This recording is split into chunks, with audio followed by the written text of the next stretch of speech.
কলেজে পুলিশ আসতে দিস না ভাই, আসতে দিস না।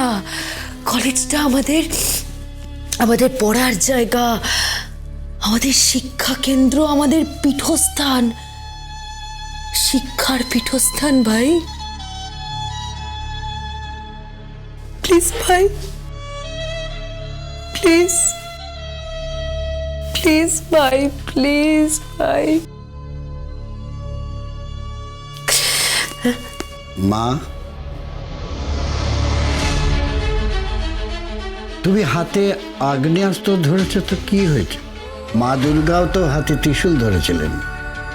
তুমি একদম কিচ্ছু ভেবো না, কিচ্ছু ভেবো না। তোমাকে দেখে আমরা মনে বল পাই, খুবই বল পাই। মনে হয় এখনো সবকিছু শেষ হয়ে যায়নি। তুমি না বলেছিলে, what Bengal things today, India things tomorrow. এনো মা, এনো। সেই জায়গাটা তুমি একমাত্র ফিরিয়ে আনতে পারবে। হাতে আগ্নেয়াস্ত্র ধরেছ তো কি হয়েছে? আরে মা দুর্গাও তো ত্রিশূল ধরেছিলেন অসুর বধ করার জন্য। মা কালীকেও খড়গ তুলতে হয়েছে হাতে, বারবার আবির্ভূত হয়েছেন দেবী রূপে। চিন্তা করো না মা, একদম চিন্তা করো না। Thank you very much, thank you very much.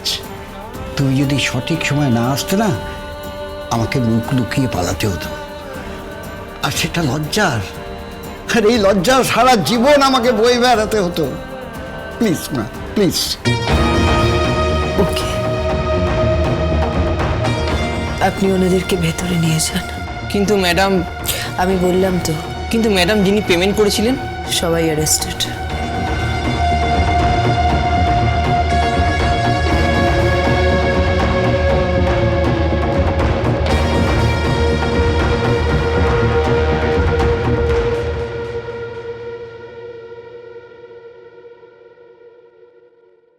শ্রাবণ, বাড়ি যা, তুই আমার ভাই। একটা আগাম জামিন নিয়ে নিস, নইলে অ্যারেস্ট হয়ে যাবে।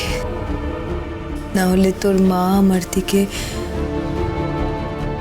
আঙুল তুলে বলবেন যে তোমার জন্য আমার মেয়ের বিয়েটাও ভেঙে গেল, আর ভাইয়ের জীবনটাও নষ্ট হয়ে গেল।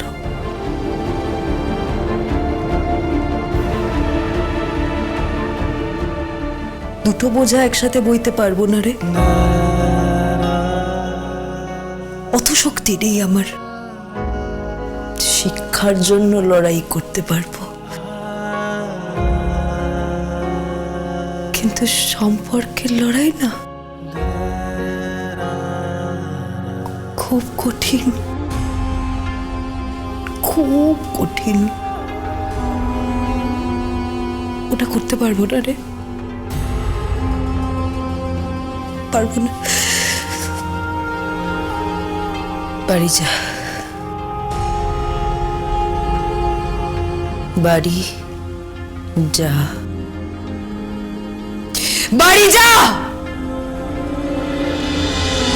প্রফেসর বিদ্যা ব্যানার্জি, সোম থেকে রবি প্রতিদিন রাত 8:30টায় স্টার জলসায়।